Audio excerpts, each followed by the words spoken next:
ده انا هعمل عمايل وهسوي الهوايل، هنزل ازلزل جوه الغابات من وديان وسهول، لا تخوفني النور وديابات ولا هيجيني سهول سهول سهول.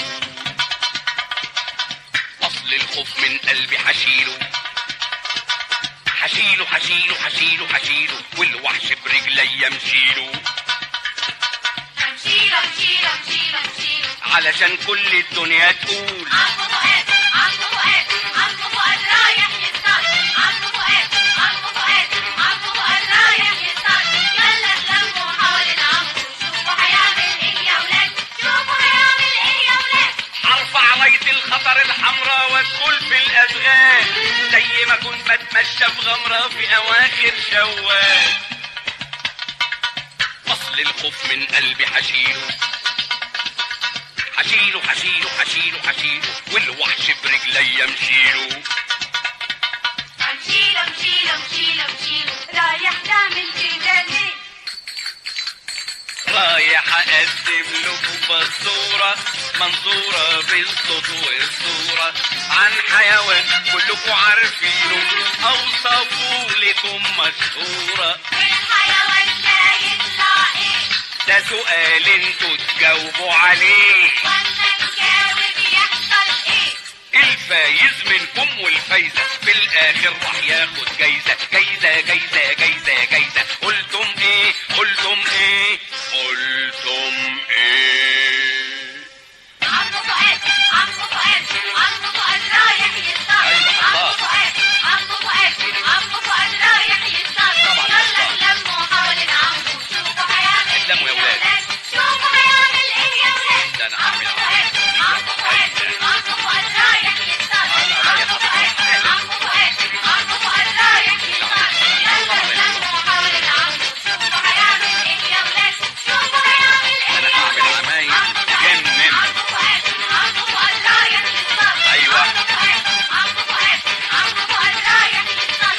يلا حاجات اتلموا تجنن. حوالين عمو شوفوا هيعمل ايه يا ولاد، شوفوا هيعمل ايه يا ولاد. هتشوف. عمو فؤاد عمو فؤاد ماله عمو فؤاد رايح يصطاد. ايوه رايح عمو يصطاد. فؤاد نعم. عمو فؤاد أفندم. عمو فؤاد رايح يصطاد. أنا رايح. يلا اتلموا حوالين عمو اتلموا يا عيال. شوفوا هيعمل ايه يا ولاد، اتلموا. شوفوا هيعمل ايه يا ولاد. ده انا هعمل عمايل. عمو فؤاد عمو فؤاد رايح يصطاد. ايوه رايح. عمو فؤاد ماله. عمو فؤاد ايوه. عمو فؤاد رايح يصطاد. رايح يصطاد. يلا اتلموا حوالين عمو شوفوا هيعمل ايه يا ولاد، شوفوا هيعمل ايه يا ولاد.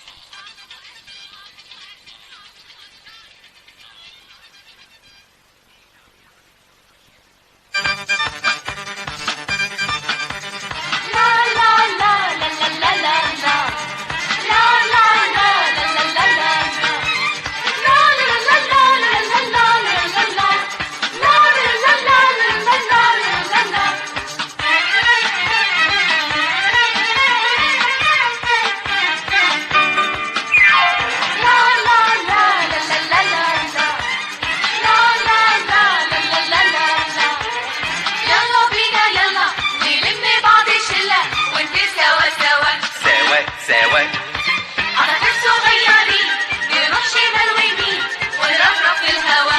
هوا هوا نجري ورا بعضينا يا ونضحك كلنا أها. نجري ورا بعضينا يا ونضحك كلنا أها. ويا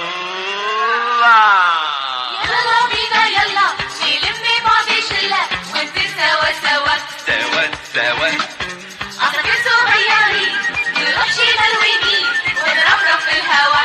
هوا هوا اجازة والاجازة تحلوي بالفرح جهز نفسك يا هذا وعيش لحظة فرح. نلعب هنا وهنا يا. والدنيا ملكينا أها. نلعب هنا وهنا يا. والدنيا ملكينا أها. ويا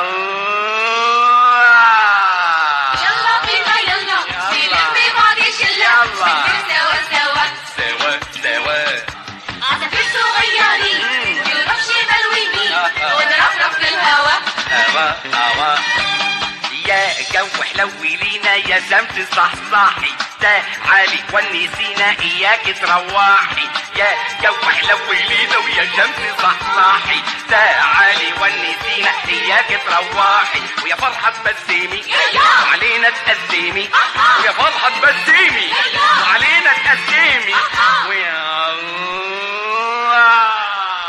يلا بينا يلا نلم بعض شلة ونطير سوا سوا سوا سوا عصافير صغيرين نروح شمال ويمين ونرفرف في الهوا هوا هوا. يا كورة لعبينا يا لعبة فرحينا خدينا مرجحينا واوعي تدوخينا. يا كورة لعبينا يا لعبة فرحينا خدينا مرجحينا واوعي تدوخينا. نتمرجح مرجحة نتبحبح بحبحة نتمرجح مرجحة نتبحبح بحبحة ويا يلا بينا يلا نلم بعض شلة ونطير سوا سوا سوا سوا. عصافير صغيرين نروح شمال ويمين ونرفرف في الهوا هوا هوا. يا أغلى من عيوني تعالوا حسموني عالوحدة ورقصوني عالوحدة رقصوني.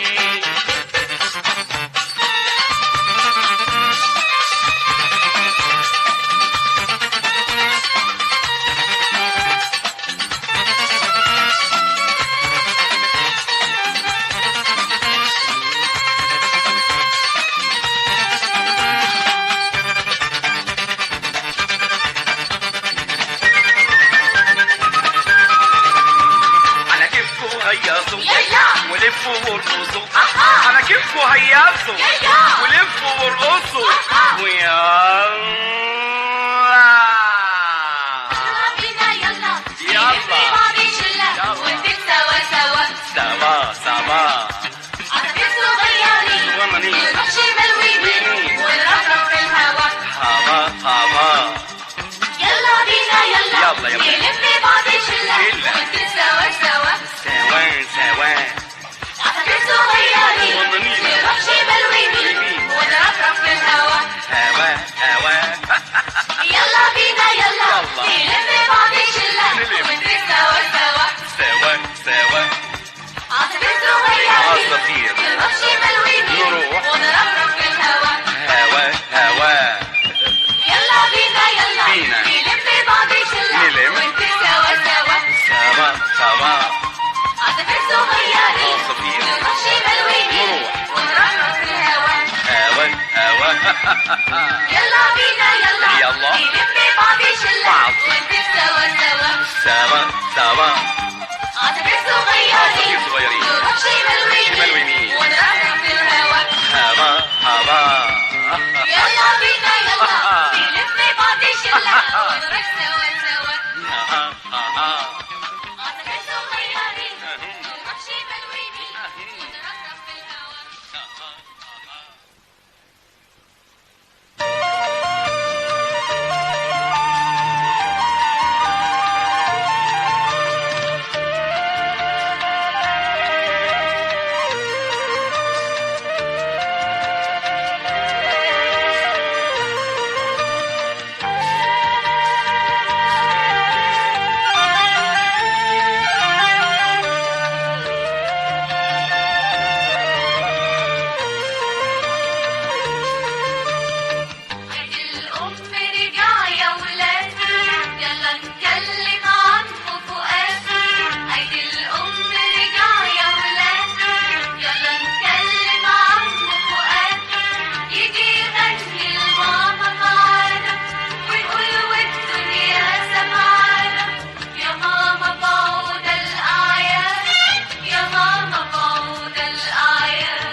اغني ايه وهني ايه واحكي لكم عنها ايه ولا ايه؟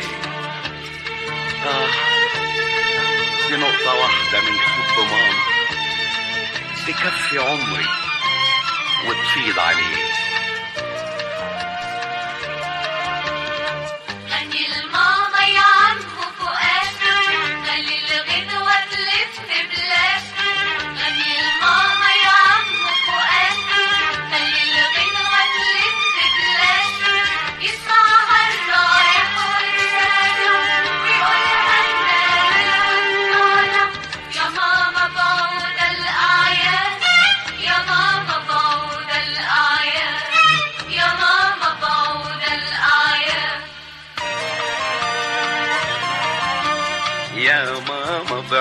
ده الحنية وبعودة ابتسامتك دية، لو نديك الدنيا هدية تبقى الدنيا عليك شوية، ياللي ماليش في العالم غيرك، كتر خيرك كتر خيرك، قولوا معايا كمان يا ولاد. يا ماما بعود الآيات، يا ماما بعود الآيات، يا ماما بعود الآيات. يا ماما حبك جمعنا، لما بنتكلم يسمعنا، واما بنرجع يستقبلنا، واما بنخرج بيودعنا، ياللي ماليش في العالم غيرك، كتر خيرك كتر خيرك، قولوا معايا كمان يا ولاد. يا ماما بعود الآيات، يا ماما بعود الآيات، يا ماما بعود الآيات. يا ماما حبك ضليلة، يا شجرة وفرشت عالعيلة، يسندنا حبك في الميلة، يسعدنا حبك عالشيلة، ياللي ماليش في العالم غيرك، كتر خيرك كتر خيرك، قولوا معايا كمان يا ولاد. يا ماما بعود الآيات، يا ماما بعود الآيات، يا ماما بعود الآيات. بالحضن يا ماما في يوم عيدك، بالحضن وحوطيني بإيدك، ضميني يا ماما في أحضانك، دفيني على صدر حنانك، ياللي ماليش في العالم غيرك، كتر خيرك كتر خيرك، قولوا معايا كمان يا ولاد. يا ماما بعود الآيات، يا ماما بعود الآيات، يا ماما بعود الآيات. عيد الأم رجع يا ولاد، يلا نكلم عمو فؤاد. عيد الأم رجع يا ولاد، يلا نكلم عمو فؤاد. يجي يغني لماما معانا، ويقول والدنيا سمعانا. يا ماما بعود الآيات، يا ماما بعود الآيات، يا ماما بعود الآيات.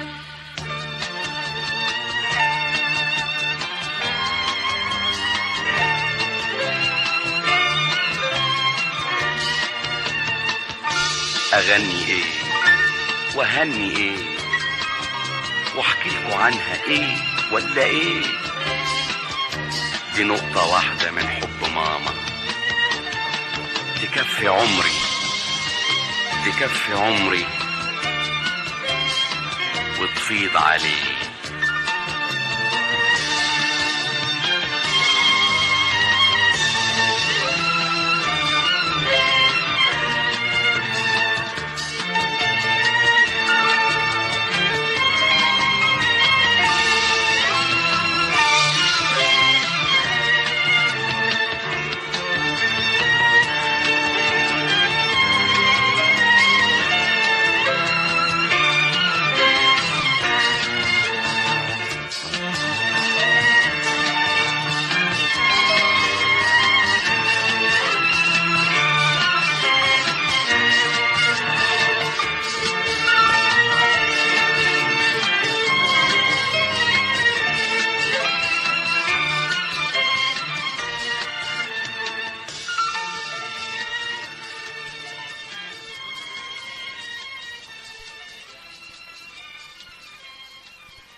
ونضم الإبرة ونشد الحبل وندق المسامير. هنضم الإبرة ونضم الإبرة ونشد الحبل وندق المسامير. هنضم الإبرة ونضم الإبرة ونشد الحبل وندق المسامير. هنضم الإبرة ونضم الإبرة ونشد الحبل وندق المسامير. انا عمو كل منجد والقوس مكتوب في ايدي، قطن الفرح قدامي بيقول يا فرحة زيدي، وانا بكت منه وعبي والفرح يلعب يعبي. اخد من اللحبة وازود المخدة، ولا اخد من المخدة وازود اللحبة، اخد من اللحبة وازود المخدة، ولا اخد من المخدة وازود اللحبة. ايه وبعدين؟ هنضم الابرة ونضم الابرة ونشد الحبل وندق المسامير، ونضم الإبرة ونضم الإبرة ونشد الحبل وندق المسامير. وانا عمو كل مراكب في البحر وسط الموجة خايف وبجمد قلبي والموجة عاملة هوجة، وانا بدعي واقول يا ربي اعدل لي السكة العوجة وارزقني برزق عيالي واكفيني شر الحوجة. وهتعمل ايه؟ نضم الابرة ونضم الابرة ونشد الحبل وندق المسامير، ونضم الإبرة ونضم الإبرة ونشد الحبل وندق المسامير. انا عمو كل زماتي راجل على قدر حالاتي، وانتوا الزباين اللي بتعدوا عليا يوماتي، تلاقوني مفضحاتي وساعات مفصلاتي اعمل طلبات وانتوا مش عارفين ايه طلباتي. طب ايه طلباتك زماني؟ نضم الابرة ونضم الابرة ونشد الحبل وندق المسامير، ونضم الإبرة ونضم الإبرة ونشد الحبل وندق المسامير. وهنضم الابرة ونضم الابرة ونشد الحبل وندق المسامير، ونضم الإبرة ونضم الإبرة ونشد الحبل وندق المسامير. وهنضم الابرة ونضم الإبرة ونشد الحبل وندق المسامير. كمان مرة. ونضم الإبرة ونضم الإبرة ونشد الحبل وندق المسامير. تاني. ونضم الإبرة ونضم الإبرة ونشد الحبل وندق المسامير. واحدة كمان. ونضم الإبرة ونضم الإبرة ونشد الحبل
لامها ستها حدوته من جمالها اوام حفظتها. قالت لي كان يا مكان، كان في زمان في بلد من البلاد راجل فقير صياد اسمه الصياد عواد. اول ما النور يشقشق والعصافير تزقزق ينزل الغابة علشان يصطاد. وفي يوم من ذات الايام عواد نزل الغابة وفضل فيها طول النهار من غير ما يصطاد ولا حاجة. وفجأة سمع عواد أنين غريب جاي من ناحية الأحراش. يقرب عواد من الصوت، يدخل بين الأحراش يلاقي حيوان من فصيلة الغوريلا، صغير خالص نونو لسه مولود. عواد يقول في نفسه ايه ده؟ ايه اللي جاب الغوريلا النونو ده هنا؟ انا هاخده واربيه في الجزيرة في الكوخ بتاعي، ورزقي ورزقه على الله. تعالى يا انت اسمك ايه؟ طبعا مالكش اسم. انا اسميك ايه؟ هسميك بيلا. تعالى يا بيلا. الصياد عواد اخد الغوريلا بيلا معاه وقرر انه يربيه ويراعيه لحد ما يكبر ويقدر يتصرف لوحده.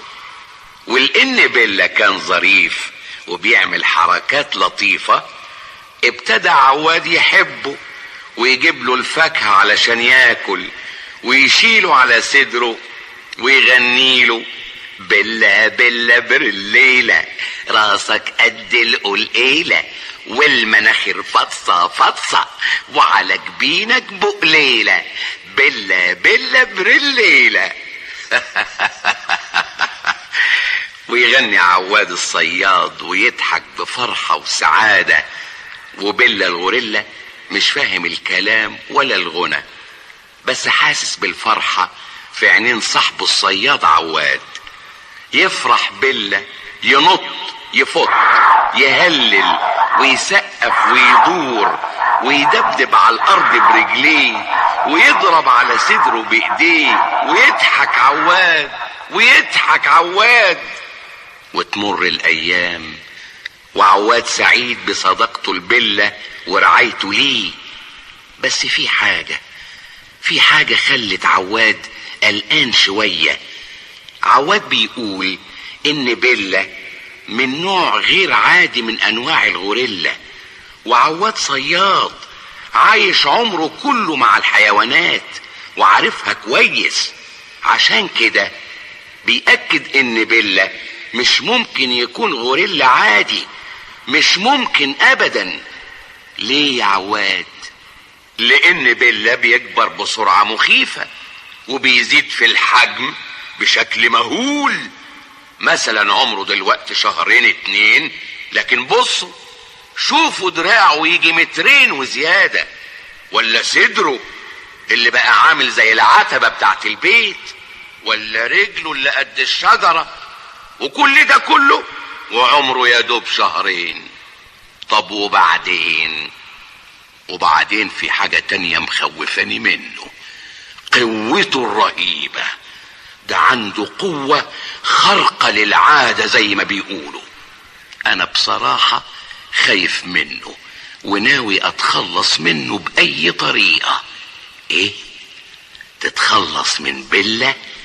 ايوه، ده صاحبك يا عواد، ده حبيبك اللي ربيته زي ابنك، بس وجوده خطر عليا، ده ممكن يقتلني في اي لحظة. انتوا مش متصورين حجمه كبر قد ايه. بيلا يقتلك يا عواد؟ تفتكر بيلا ممكن يأذي اعز مخلوق عنده اللي هو انت؟ بيلا مهما كان حيوان ما عندوش عقل يفكر بيه. يعني مصمم تسيبه؟ طبعا، وهي دي عايزة كلام؟ قاعد عواد يفكر في انه يتخلص من بلة، وفجأة قطيع من الاسود ظهر من وسط الغابة وجايين يهاجموا عواد في الكوخ. عواد يزعق ويستغيث: الحقوني الحقوني الحقوني. وفي الوقت المناسب بالظبط في لحظة الخطر يظهر بلة في ايده اليمين شجرة ضخمة ماسكها زي ما تكون عصاية، وراح داخل بيها على الاسود. طاخ طوخ طيخ ضرب في الاسود. خافت الاسود وجريت من بلة انقذ صاحبه الصياد عواد يندم ويقول للغوريلا: بلة سامحني يا بلة، كنت بفكر اتخلص منك وانت انقذت حياتي من الاسود المفترسة. حقك عليا، انا مش ممكن اسيبك ابدا بعد كده. وروح يا ايام وتعالي يا ايام، وكل ما يعدي يوم بلة يكبر. تصوروا جبل من لحم ودم واعصاب، والصياد عواد زعلان ومهموم خالص. مالك يا عواد؟ انت زعلان من ايه؟ انا مش زعلان، انا بس قلقان وخايف من بلة. الضخامة بتاعته دي مخلياني مش مطمن ابدا. قصدك ايه يا عواد؟ عايز تتخلص منه ولا ايه؟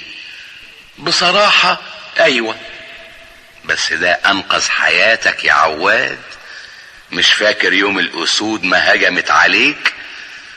ايوه، بس الحكاية دي بقالها اكتر من 2 سنين، وشوفوا دلوقتي حجمه اصبح قد ايه.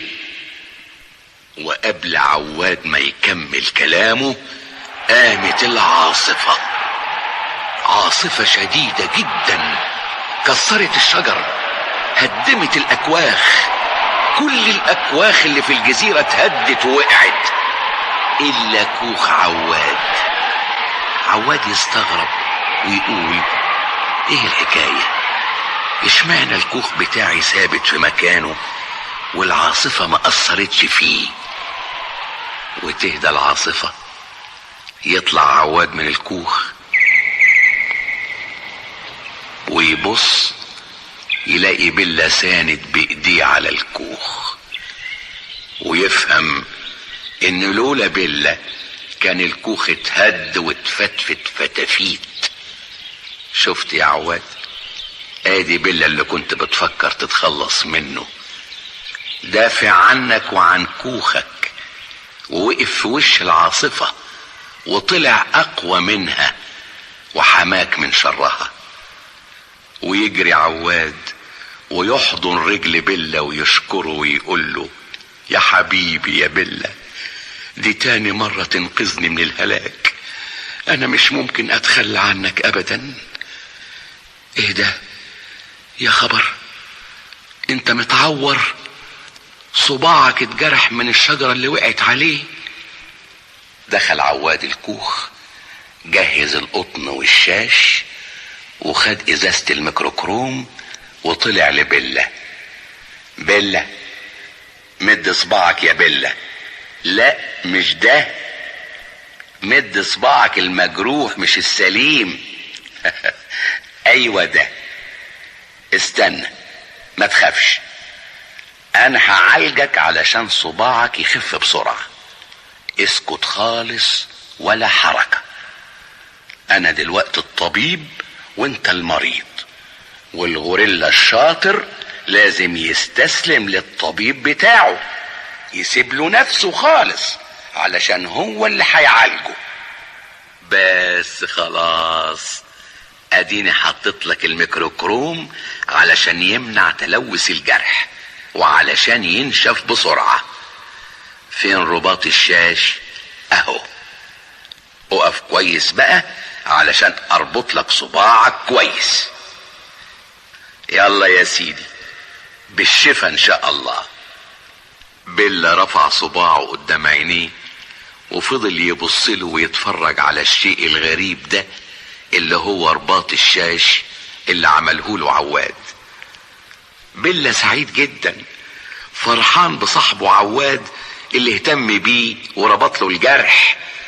بيلا حس بالراحة بعد الميكروكروم والشاش وعايز يشكر صاحبه عواد، بس مش عارف يشكره ازاي. بيلا غوريلا ما يقدرش يتكلم، لكن يقدر يبص بعينيه.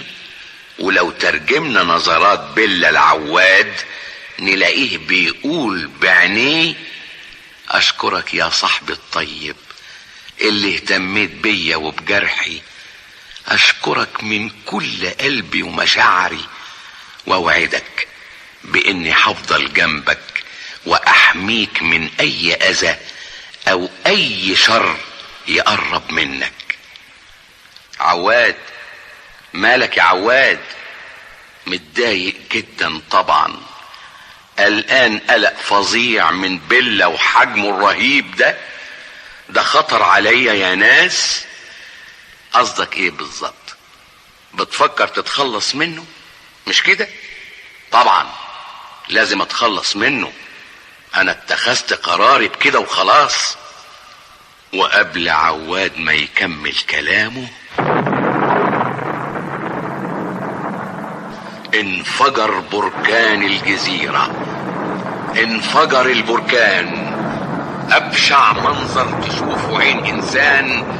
انفجار بركان، نار ودمار، رعب وخوف.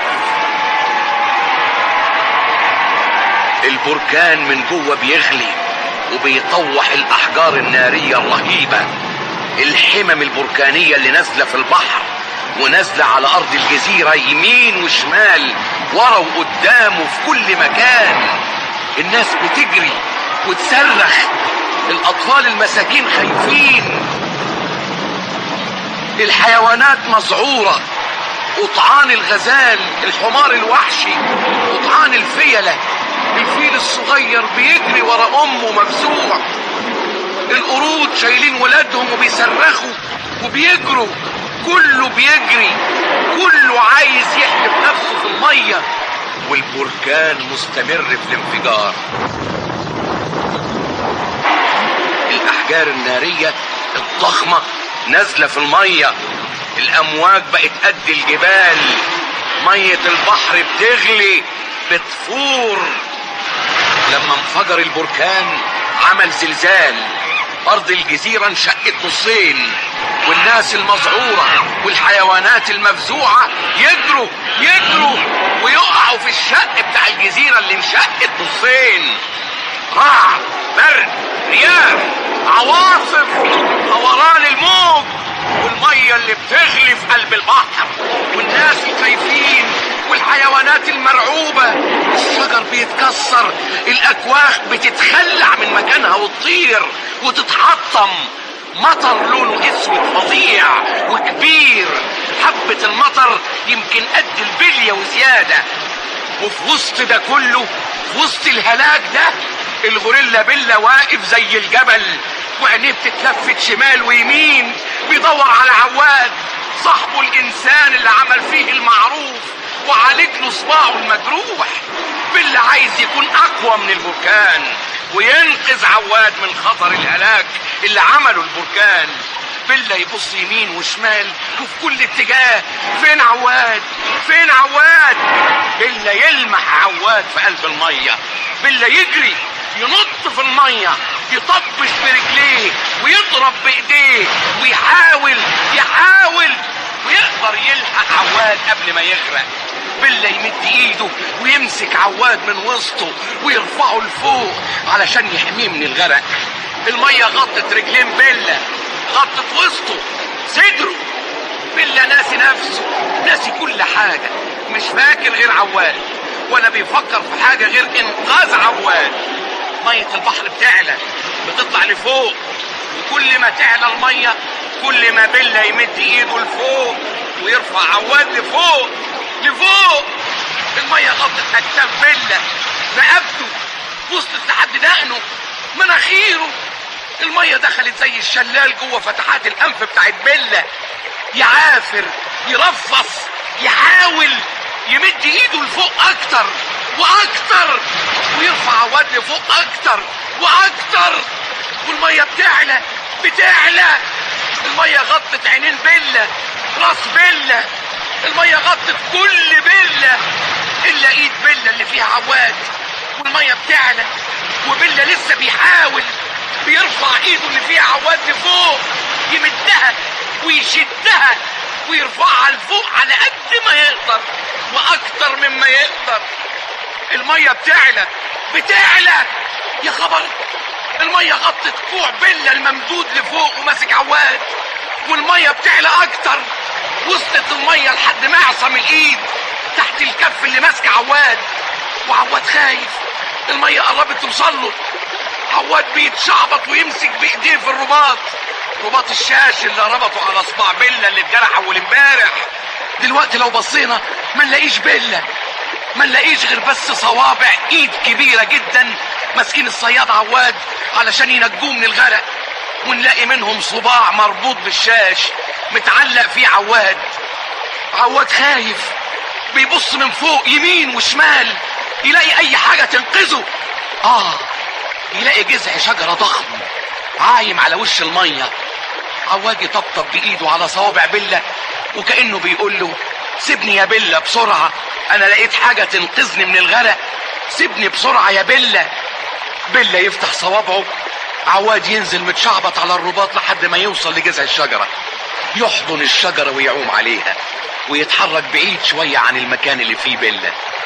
عواد وهو نازل متشعلق في الرباط اتفك الرباط وعام على وش المية.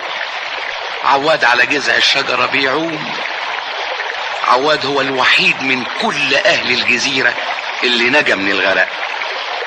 عواد بيبص ناحية بيلا يلاقي اطراف صوابعه اللي كانت ماسكاه بتختفي.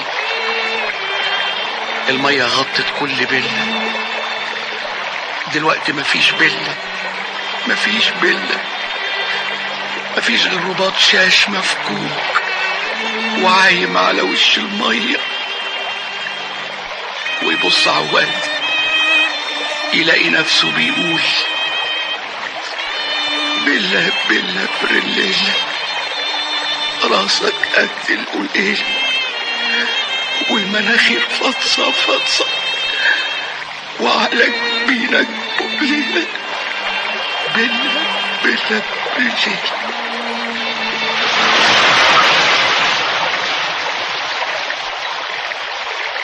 وفجأة تهدى العاصفة ويهدى البركان ومية البحر تنزل زي ما كانت والجزيرة تبان. ويبص عواد يلاقي نفسه هو وجذع الشجرة اللي كان عايم عليه مرمي على شط الجزيرة. نجا عواد من الغرق، لكن هو حزين على صاحبه المخلص بيلا اللي نجاه من الغرق وانقذ حياته قبل كده.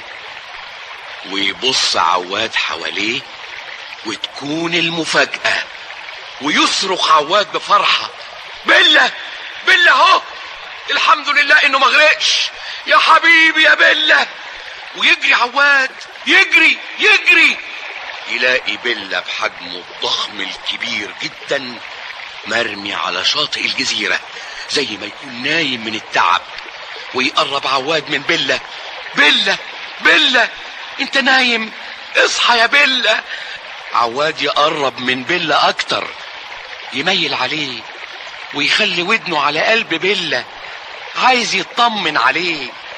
يسمع نبض ضعيف يصرخ من الفرحة ويقول ده لسه في نفس، لسه في نبض في قلب بيلا. وبسرعة وبعد مجهود شديد ينجح عواد في عمل تنفس صناعي لبيلا.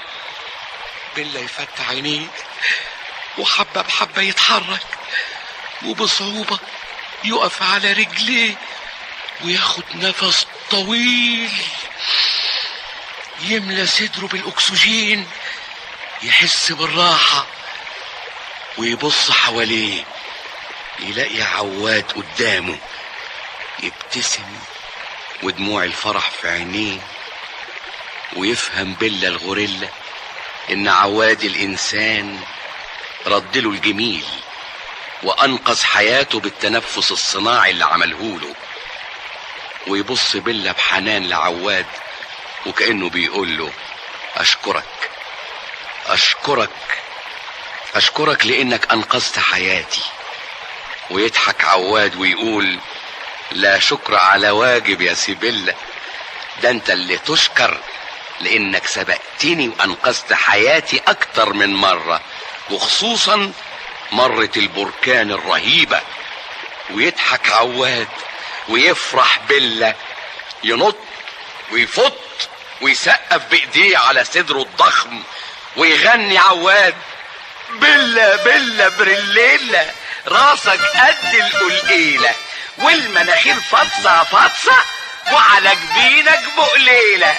بيلا بيلا بريليلا، راسك قد القلقيلة والمناخير فطسة فطسة وعلى جبينك بقليلة. بيلا بيلا بريليلا، راسك قد القلقيلة والمناخير فطسة فطسة وعلى جبينك بقليلة. بيلا بيلا بريليلا.